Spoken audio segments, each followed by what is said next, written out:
Hey guys, it's Michelle here and welcome to the mblog channel. If you have not already subscribed, please make sure you click that subscribe button. I love this fam bam, and also the comments that you have been making lately has been amazing. So make sure you not only subscribe but also leave down a comment below on what you enjoyed about the video, anything you possibly want. I love to read the comments. It makes the whole experience just 10 times better, so make sure you do that. As well as follow me on my Instagram and on my Snapchat where I'll be updating you guys on when I'm uploading my videos. Expect a video every week from me. Stay updated through my Snapchat or my Instagram. So this video is going to be a checklist for your back to school to community college. This is a great video if this is your first time in community college or college in general. I really am solid on everything on this checklist, and it's something that I do every year and I know that it works. So make sure you stay to watch the entire video. Okay, now let's get started.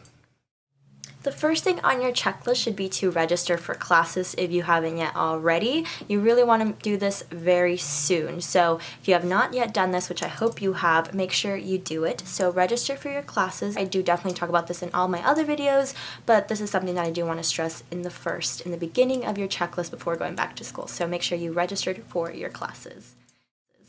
The next thing that you want to do once you've registered for your classes is to write down your professors' names, the classroom, the time that you guys will be meeting in one single page. And this is a page that you will be taking on your first day of school. And I mean, at least for me, I usually use it for the whole month of my first semester because I want to remember everything in terms of I want to remember where my building is, what teacher is teaching it, and the times I'm really forgetful. So keeping it in one piece of paper in front of a binder or my planner is really beneficial, and I can just simply take it out and have it as a reference. So make sure you write this all down in a piece of binder paper or any type of paper, and it seems really simple, but it's really efficient in the long run, so make sure you do that.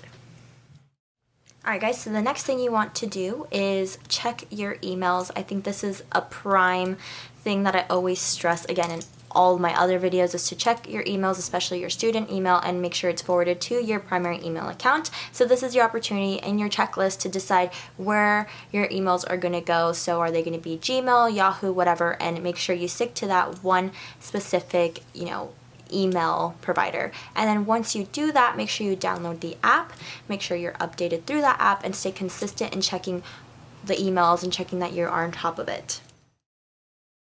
The next thing on your checklist is to find ISBN numbers for your books. Sometimes this can be found through your emails, which is why in my other videos I stress to always be connected to your student email account because the professor might send out a syllabus early.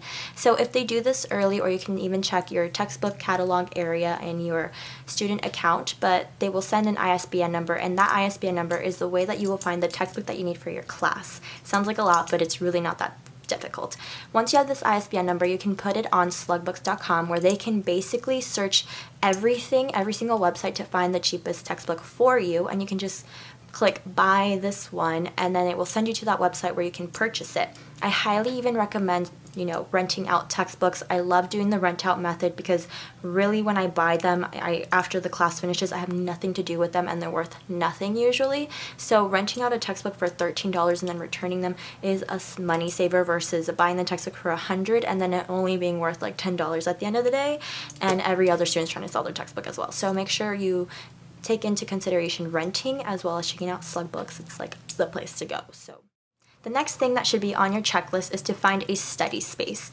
Finding a study space is really key and essential during your career in school, especially for community college students. It's going to be kind of hard to find it when you're commuting all the time. So make sure your study space, you can stay there for amounts of hours, as well as parking should not be an issue in your study space. So I have a student parking pass, so it's fine for me. I can stay as long as I want until the library closes. So find a study space and that it is convenient to you. There's a ton, you don't even need to commute that far. You can just go to the public libraries, which is something I've been doing here at home when, I can't go to school for whatever reason, it's closed. So I do that. I go to a public library. So make sure you have A, B, and C when finding your study space.